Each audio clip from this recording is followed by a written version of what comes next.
পুরোপুরি বন্ধ হলে আসলে তো আমরা না খেয়ে মরবো, আমাদের পথে বসতে হবে।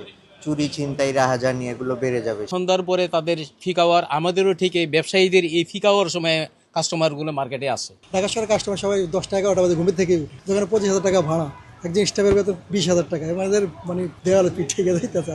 মার্কেটটা 12টা থেকে ধরনা রাত 8টা পর্যন্ত দিত, একটা মেনে নেওয়া যেত।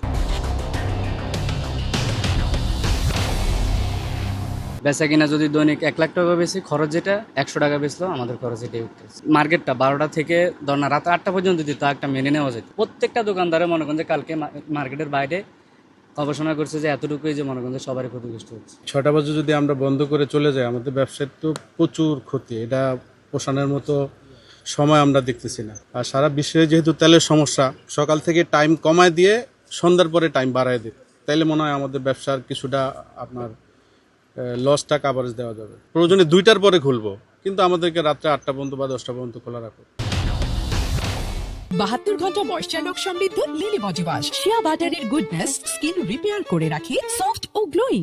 কাস্টমার কিন্তু মোটামুটি একটা রিল্যাক্সে আসতো, এখন ওই হারে কাস্টমার পাই না, কারণ অফিস টাইম শেষ করে আপনার ওই সময়গুলো থাকে না যে মার্কেটিং করবে। তাছাড়া এমনও কাস্টমার নাই ঈদের পরে, মানে সব মিলায় ওভারঅল সব মিলায় আমাদের অবস্থা খুবই খারাপ। অফিস আদালত যদি 3 থেকে 4টায় বন্ধ হয়, তাহলে তাদের রাস্তায় 1-1.5 ঘন্টা সময় যাবে। তো এখানে সে 5টা 5:30 যদি পৌঁছায়, তাহলে হাতে থাকে আধা ঘন্টার মধ্যে তারা কি মাল পছন্দ করবে, আমরাই বা কি বিক্রি করব, কি দোকান ভাড়া দিব, কি বাসা ভাড়া দিব, আর কি আমাদের লভ্যাংশ থাকবে। হাতে সময় থাকলেই মানুষ মার্কেটিংয়ে আসে কেনাকাটার জন্য। তো সরকার যেরকম বলতেছে সন্ধ্যার পরে তাদের ফিক আওয়ার, আমাদেরও ঠিক এই ব্যবসায়ীদের এই ফিক আওয়ার সময় কাস্টমারগুলো মার্কেটে আসে। ঢাকা শহরের কাস্টমার সবাই 10টা 11টা বাজে ঘুমের থেকে উঠে, ওরা আসতে ধীরে আসবে, মার্কেটে কেনাকাটা করবে। সেদিন যে সকাল থেকে বসে রয়েছে, বিসমিল্লাহ করছে খালি অনলাইন, যেখানে 25,000 টাকা ভাড়া, একজন স্টাফের বেতন 20,000 টাকা, এদের মানে দেওয়ালে পিঠ থেকে যাইতেছে। আস্তে আস্তে এখন পরিস্থিতি আজকে থেকে শুরু হয়েছে, এখনও তো বোঝা যাইতেছে না বাকিটা, আরও 2-4 দিন গেলে বোঝা যাবে কি পরিস্থিতি আরও কী হয়। কারণ এমনি কাস্টমার কম, বেচা কিনাও কম, সব দিক দিয়ে এখন আমাদের খারাপ। কারণ মহাজনও যদি ভালো থাকে আমরাও ভালো থাকবো, কারণ মহাজন যদি খারাপ থাকে তাহলে আমরাও খারাপ থাকবো। মাত্র 20 মিনিট বাট্টা করলাম, বেলা প্রায় 2টা বাজে গেছে, 2টা 2:30 বাজে। তার টাইমের কতটুকু আছে? টাইমই তো শর্ট।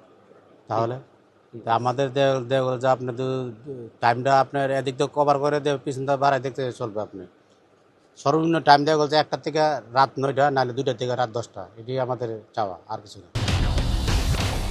জ্বালানি সংকটও আমাদের মানে মাথায় রাখতে হবে। তো পুরোপুরি বন্ধ হলে আসলে তো আমরা না খেয়ে মরবো, আমাদের পথে বসতে হবে।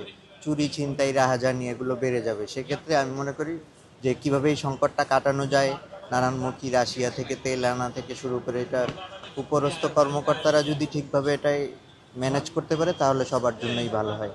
বাট আমরা ক্ষুদ্র ব্যবসায়ী হিসেবে বলি, যদি রাত 8টা পর্যন্ত আমাদের দোকানটা খোলা রাখা হয়, তাহলে আমাদের জন্য ভালো হয় এবং কি দেশের অর্থনীতির জন্য ভালো হয়।